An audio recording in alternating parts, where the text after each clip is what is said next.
Por la invitación.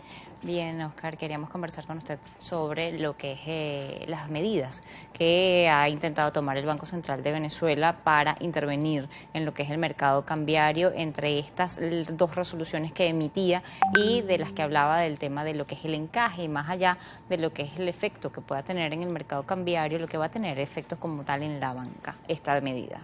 Bueno, el Banco Central de Venezuela desde el mes de agosto de 2018 decidió emitir un conjunto de políticas que se resumen en el aumento del encaje legal.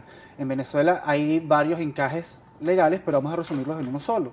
El encaje legal es ese depósito que tiene que obligatoriamente tener la banca comercial en el Banco Central de Venezuela con la finalidad de restringir el crédito. A medida que el encaje legal aumenta, entonces el crédito hacia personas naturales y jurídicas disminuye.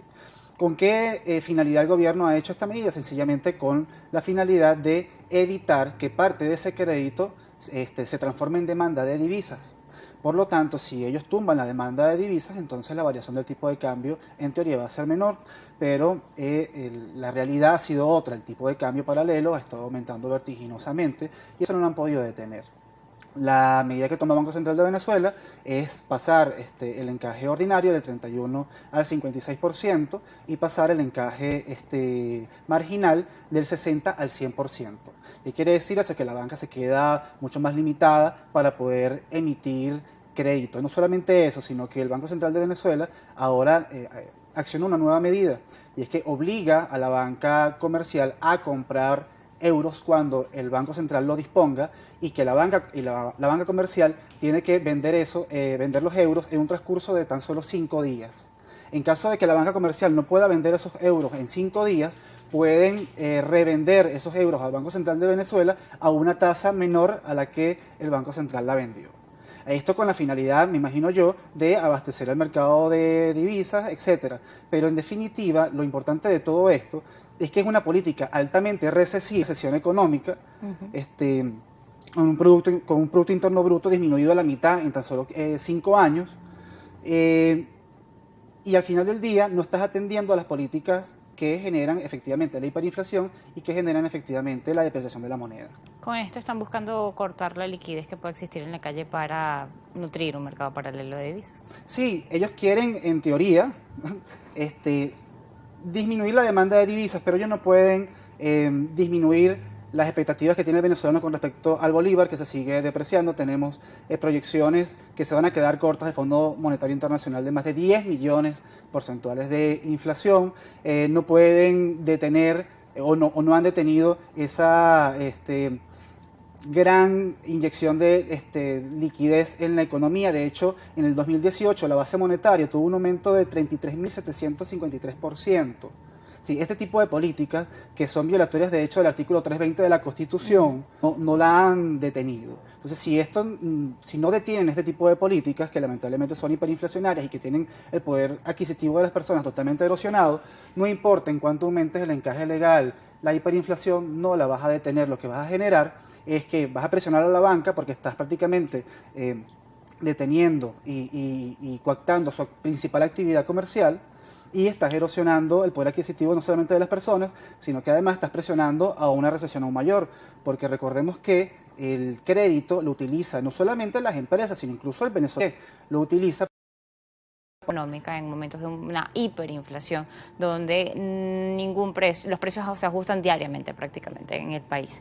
Tener este tipo de políticas, salir además con una plataforma que marcó el valor de referencia del dólar sobre los 3.000 bolívares, y inmediatamente el DICOM subió al mismo valor. ¿Qué efecto genera en lo que es el acceso a los bienes y los servicios por parte de los venezolanos, que siguen ganando menos, que ahora no tienen acceso al crédito, pero que además van a tener que pagar todo más caro porque ya oficialmente está así? Sí, de hecho, lo que Sin preocupa... ninguna política para controlar la hiperinflación. Sí, de hecho, lo que preocupa, por ejemplo, en el CEDICE calculamos precios para poder realizar el cálculo del mes de enero, pero en 15 días la inflación fue de 100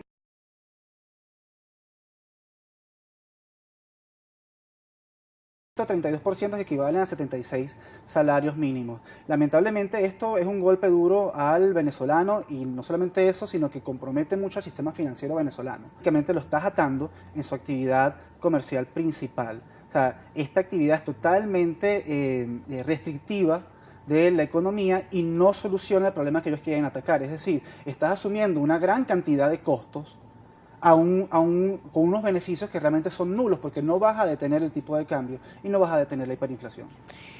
Toda esta serie de medidas aisladas que toma el Ejecutivo Nacional, finalmente, ¿cuál es el impacto que tienen en cada uno de los venezolanos y en la incertidumbre que existe en el país respecto a las políticas públicas? Me lo respondes al regreso de la pausa. Ya volvemos.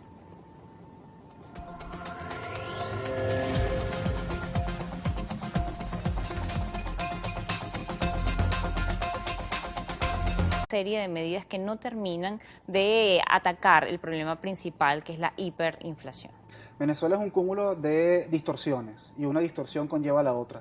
Había un economista que se llamaba Carlos Matus que decía que los políticos no se dedican a solucionar los problemas, se dedican a solucionar los problemas de su propia política y no los problemas de las personas. Y para tratar de solucionar una distorsión que crea cada una de esas distorsiones acumuladas, y al final del día tenemos la hiperinflación que tenemos el aparato productivo totalmente destruido, en definitiva por un conjunto de políticas que están interviniendo y asfixiando la economía venezolana. Es decir, esto que estamos hablando del encaje legal es una intervención total del sistema financiero. Nosotros desde el CEDICE, por ejemplo, nosotros promovemos las libertades económicas y tratamos que a medida que existan mayores libertades económicas mejore la calidad de vida de las personas. Pero nosotros estamos de últimos en el índice de libertad económica, tenemos la peor calidad de vida, tenemos la inflación más alta del planeta, la mayor caída del Producto Interno Bruto, un país con alto nivel de inseguridad, etcétera, etcétera, etcétera. Es decir, ¿qué espera el venezolano? Que la situación lamentablemente empeore. En economía siempre se puede estar peor y nosotros los venezolanos lo estamos demostrando al mundo entero. Eso que alguna vez dijo un exministro de Finanzas y exministro de Planificación, que habíamos llegado al fondo, es mentira. Es mentira. Ahora, en la situación que se presenta con Venezuela, vemos como ya el día de hoy hasta una empresa rusa está cortando contratos con Venezuela por un tema de sanciones. ¿Cómo podría entonces ejecutarse estos dineros que se le están o que se le está obligando a la banca a comprar para que intervenga? Pongamos que parte del interés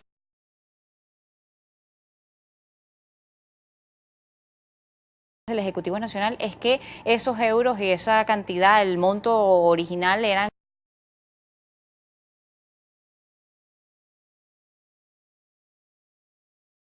400 millones de euros que iban a destinar en el primer momento para la banca, para que dé o prenda.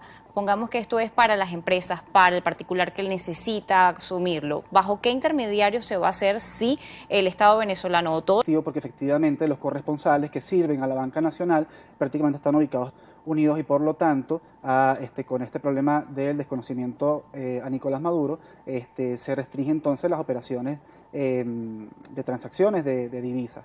Que además ya venían de una sanción previa, Sí, que estaba establecida, que no podías establecer ningún tipo de convenio con Venezuela. Tal cual. ¿Qué es interesante acá? Que post sanciones a PDVSA, las posibilidades de obtención de divisas se disminuyen drásticamente.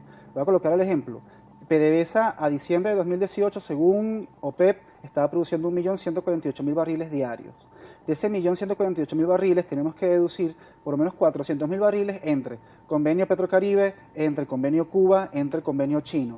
Nos quedan aproximadamente 700.000 barriles, vamos a restarle otros de consumo interno, y nosotros le exportábamos, hasta el 18 de enero de este año, le exportábamos a Estados Unidos 584.000 barriles diarios.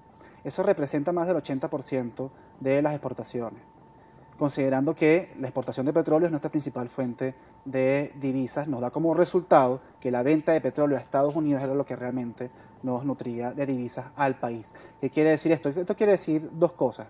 Primero, que en materia cambiaria, la oferta de divisas, de mantenerse esta situación tal y como está hoy, la oferta de divisas va a disminuir de forma drástica. Y la segunda es que va a disminuir también la oferta de diluyentes. Y con los diluyentes, recordemos que nuestro petróleo es extrapesado y necesitamos diluyentes para poder hacer derivados de petróleo. Y al restringirse el mercado con Estados Unidos, nosotros importamos 1.300.000 barriles de diluyentes, de derivados desde Estados Unidos mensualmente, cabe destacar. Esto nos da como resultado incluso hasta una posible escasez de gasolina en el país, porque no hay diluyentes en el país, considerando que Lukoil, que es una empresa rusa, también canceló las exportaciones hacia Venezuela. Se tranca el juego para Venezuela, tiene el mercado financiero internacional también cerrado por estas sanciones y por sus impagos. Una deuda que acumulaba ya a 2018 10.000 millones de dólares, pendientes deudas por pagar este año por más de 8.000 millones de dólares, y entre estas tienen una que tienen que pagar el mes que viene y que Rusia le ha dicho tienes que pagar a tiempo. ¿Tiene Venezuela con qué pagar esto? No tiene con qué pagar, porque no solamente nuestras reservas están en mínimos históricos, sino que gran parte de esas reservas están congeladas por gobiernos que desconocen a Nicolás Maduro como presidente. Ahora, dentro de todo esto, el escenario para el venezolano, señalabas una frase muy importante de este economista, y es que los gobiernos se dedican a resolver sus errores de política, pero no para los que fueron designados allí, que era para trabajar por el pueblo, para trabajar por un país. En este caso, ¿cuál es el efecto que tiene en el venezolano y qué es lo que puede estar viendo, o cómo puede, si hay alguna manera, protegerse el venezolano?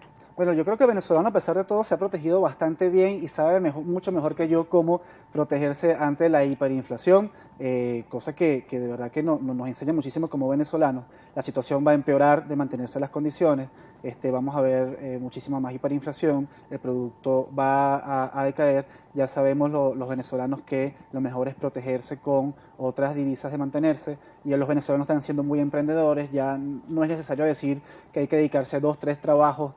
Hay diferentes actividades comerciales, incluso hay muchos venezolanos exportando servicios, que eso los ayuda a mantenerse. Entonces, digamos que el venezolano lo que tiene que hacer es resistir, porque estas etapas de hiperinflación nos llevan cada vez más cerca a la solución. Las hiperinflaciones hacen que o se acomoden los políticos o se acomoden las políticas, pero las hiperinflaciones no son eternas. Bien, te agradezco haber estado con nosotros la tarde de hoy en Noticias Globo, Visión Economía. Oscar Torrealba, economista, miembro del equipo de CEDICE, estaba con nosotros la tarde de hoy para revisar este intento de intervención del Banco Central de Venezuela en lo que es el mercado cambiario y las distorsiones que tiene nuestra economía y los efectos nocivos que ha tenido para todos los venezolanos. Así llegamos al final por la tarde de hoy. Recuerde, como siempre, nuestras redes sociales, @economía_gb o @mmartinez_gb en Instagram, marianamartinez.br. Tengan todos una feliz tarde.